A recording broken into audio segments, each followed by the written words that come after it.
10 sugerencias para la educación durante la emergencia por COVID-19. Este trabajo habla de lo que están pasando los maestros ahora con la pandemia. Se ha exacerbado lo que ya era evidente en contextos urbanos y rurales, el descuido y abandono por parte de los distintos gobiernos de la formación integral de los docentes, la cual pretende sustituirse en los tiempos actuales con herramientas tecnológicas a través de la educación a distancia. El desinterés y apatía en la formación docente ha sido histórico, como lo he sostenido en otros trabajos.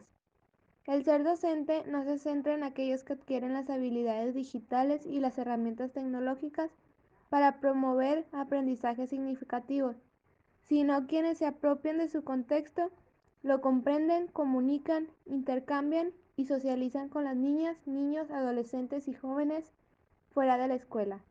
La educación adaptó sus procesos a una educación remota que involucre varias estrategias, como la educación virtual, educación en casa, clases sincrónicas y asincrónicas, entre otros. A esto se suma el confinamiento, el teletrabajo y un nuevo ritmo doméstico en la vida de las personas.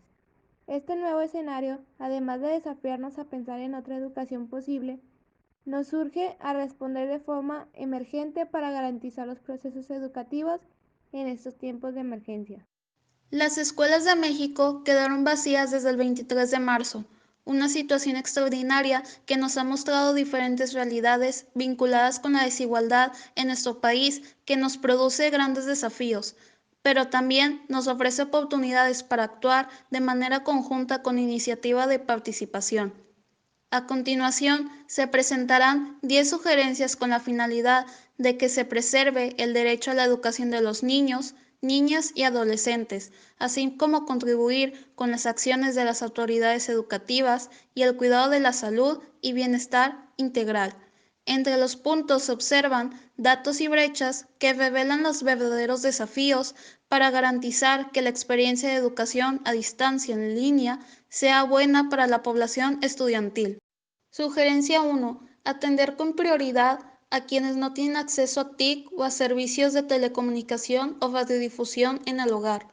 Frente a la suspensión de actividades en las escuelas, una alternativa clave para continuar con los procesos de enseñanza y aprendizaje es la educación a distancia, ya sea en línea o a través de servicios de telecomunicación o radiodifusión en el hogar.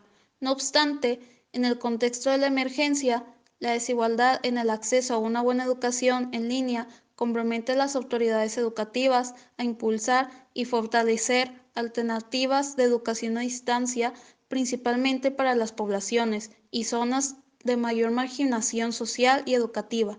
Para ello se sugiere, número 1, aprovechar la experiencia en teleeducación y penetración potencial de la televisión. Punto número 2.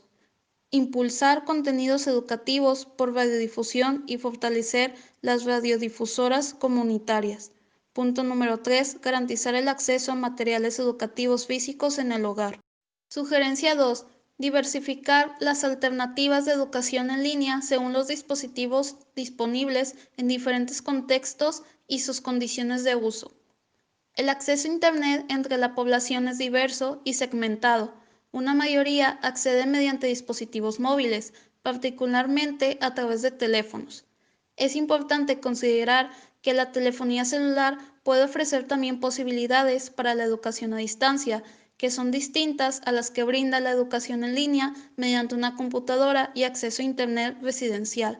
Por ejemplo, el plantear restricciones debido al costo del uso de datos. Se sugiere diversificar la oferta de educación en línea con base en la diferenciación de acceso a Internet, los tipos de dispositivos disponibles y las condiciones de uso. La sugerencia número 3 es fortalecer una educación a distancia focalizada, dosificada y que fomente actividades lúdicas. Para ello debemos de evitar la tentación de reproducir los tiempos y las cargas de trabajos escolares en el hogar. Por eso debemos de tener espacios para actividades propias en este ámbito, como es la convivencia, la enseñanza, el aprendizaje y el juego. La cuarta sugerencia es asegurar el aprendizaje necesario para enfrentar la emergencia en un marco de colaboración intersectorial. Para esto se les sugiere a las autoridades educativas continúen estrechando la colaboración con las autoridades de salud en los diferentes niveles, para así clarificar la información clave que toda la ciudadanía debe de conocer, identificar los conocimientos, las habilidades y actitudes donde el aprendizaje resulta esencial para todos y desarrollar para cada grupo materiales sencillos que faciliten su aprendizaje. También debemos de posibilitar que todas las niñas y niños sepan cómo actuar si un integrante del hogar contrae el virus, considerando diferencias según cómo se viva, y es recomendable abrir espacios virtuales para recuperar sus voces y experiencias y fortalecer la comunicación entre ellos. La sugerencia número 5 es reconocer la creatividad de las maestras y los maestros y convocarlos como protagonistas de estrategias educativas durante la emergencia. Anteriormente, los maestros utilizaban su creatividad en el salón de clases. Ahora es una habilidad que los docentes deben de estar desarrollando sin importar la materia que enseñan. Muchos profesores se vieron forzados a perder el miedo y tuvieron que atreverse a utilizar las herramientas pedagógicas de manera virtual para responder al reto que trajo esta pandemia. La sugerencia número 6 es promover oportunidades de formación y desarrollo profesional docente en colectivo. Muchos de los docentes tienen acceso a algún tipo de tecnología de comunicación, desde quienes tienen la posibilidad de contar con una computadora en el hogar hasta quienes mantienen comunicación solo por teléfono móvil, pero también hay quienes que desde antes de la pandemia ni siquiera contaban con un dispositivo móvil inteligente. Maestras y maestros que nunca tuvieron la intención de actualizarse en el aprendizaje de las nuevas tecnologías, que incluso aún llegaban a entregar planeaciones hechas a mano. Actualizar los conocimientos y mejorar como profesional de la enseñanza es necesario y es de las principales motivaciones para realizar cursos de formación permanente. Existen una gran variedad de cursos impartidos por distintas instituciones que están al alcance de los docentes. Por ello, se sugiere preservar o impulsar, según sea el caso, redes de espacios de trabajo colectivo. Pueden conformarse u organizarse a diferentes niveles, por ejemplo, local o regionalmente. De esta manera, se abren más posibilidades para procurar la formación y el desarrollo profesional de las y los docentes, y de igual manera generar respuestas exitosas durante y después de la emergencia. La séptima sugerencia es propiciar que los padres y madres de familia enseñen de acuerdo a sus posibilidades. Los hogares no son escuelas y las madres y los padres de familia no son docentes. Está latente la idea de que padres y madres de familia se conviertan en docentes, si bien existen algunos que pueden y quieren involucrarse en la enseñanza escolar en el hogar. Pero es importante considerar que la docencia es una profesión que requiere de una formación específica. La emergencia representa una oportunidad para que las madres y los padres de familia enseñen saberes que no necesariamente forman parte de los contenidos curriculares, pero sí de sus aspiraciones e intereses. Y está bien, mientras que se sientan preparados para enseñarlas, sin dejar de lado el promover que la enseñanza en el hogar sea una experiencia de gozo y no de motivo de ansiedad o estrés. En esta contingencia es fundamental cuidar la salud mental y el bienestar integral de todos los miembros del hogar. Personalmente, recomiendo conocer un poco más acerca de la educación socioemocional, ya que nos ayudará a regular nuestras emociones. Y de la mano de esta última recomendación, viene la sugerencia número 8, que es promover la formación cívica y ética en casa.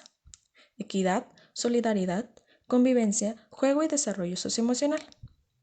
Para muchos niños, niñas y adolescentes, el hogar está lejos de ser un espacio formativo y se experimenta como foco de violencia.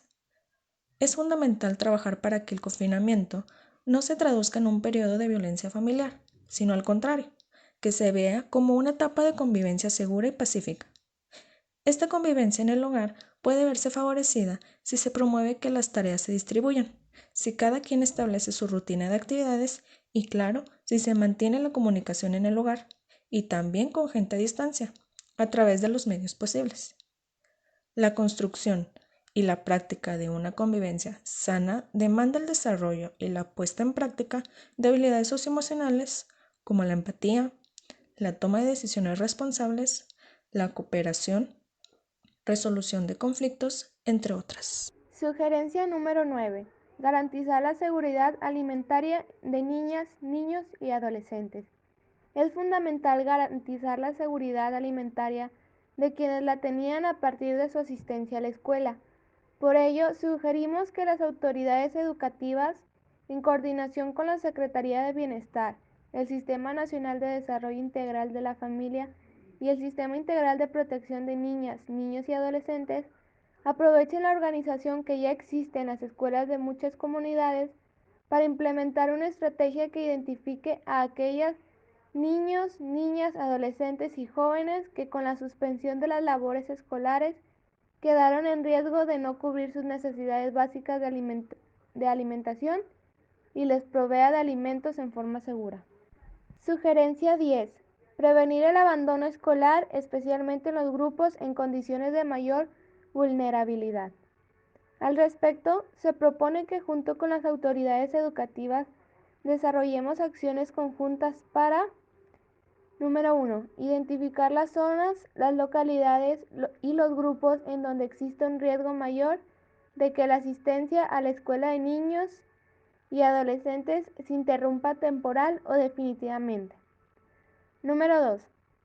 Recurrir a la diversificación de estrategias que hemos sugerido para que durante la emergencia exista en esos hogares una opción de educación a distancia. Número 3. Conforme la emergencia se resuelva, difundir información sobre la importancia del regreso a la escuela para garantizar el derecho a la educación de niñas y las adolescentes y acerca de los beneficios personales, familiares y comunitarios de la educación escolar. Y por último, número 4.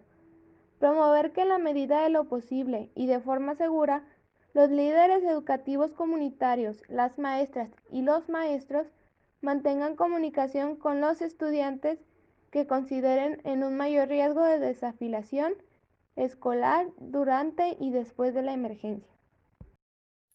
Hemos estado pasando por una situación un tanto delicada por la contingencia del COVID-19 desde hace ya casi un año. Gracias a ello, tanto maestros como alumnos hemos adquirido nuevas habilidades y aprendizajes para llevar a cabo la educación por medio de aulas virtuales y distintas aplicaciones dirigidas a ello. Conseguimos reforzar algunas de nuestras cualidades, pero sobre todo a ser más empáticos y pacientes ante todos los cambios. Aún así, se sigue teniendo algunas dificultades en nuestro día a día en las cuales necesitamos un poco de apoyo. Ante esto, hacemos algunas propuestas para mejorar ciertos aspectos que causan problemas a la educación. El confinamiento nos ha tomado por sorpresa y los docentes juegan un papel central. Es importante que el magisterio se vuelva un aliado constructor de nuevas formas de enseñanza. El confinamiento nos ha tomado por sorpresa y los docentes juegan un papel central. Es importante que el magisterio se vuelva un aliado constructor de nuevas formas de enseñanza. Desde hace un tiempo se logra apreciar que muchos niños no contaban con el acceso a Internet y con dispositivos móviles, lo cual era un gran obstáculo en su educación. Precisamente este problema se hizo más grande a causa del confinamiento, ya que no pueden asistir a las instalaciones educativas y mucho menos a lugares como cibers para asistir a clases en línea. Por ello, deben acelerar el crecimiento de las redes de conectividad a las redes donde actualmente no cuentan con ese recurso y repartir un dispositivo móvil a cada uno de los estudiantes sin importar su nivel educativo. Realizar talleres tanto para alumnos y padres de familia como para maestros, para el uso de las TICs, debido a que es necesario que los profesores y alumnos conozcan las características que ofrecen las herramientas digitales y opten por la que mejor nos vayan a nuestras necesidades, ya que mientras algunas sirven para colaborar, otras están especializadas en la comunicación, el procesamiento de la información o para socializar contenidos, es decir, para compartir lo que ya se aprendió. Mi propuesta es la formación de personal académico, ya que la formación y actualización del personal académico es una de las estrategias más importantes para mejorar la calidad de los programas y servicios que ofrecen las instituciones de educación.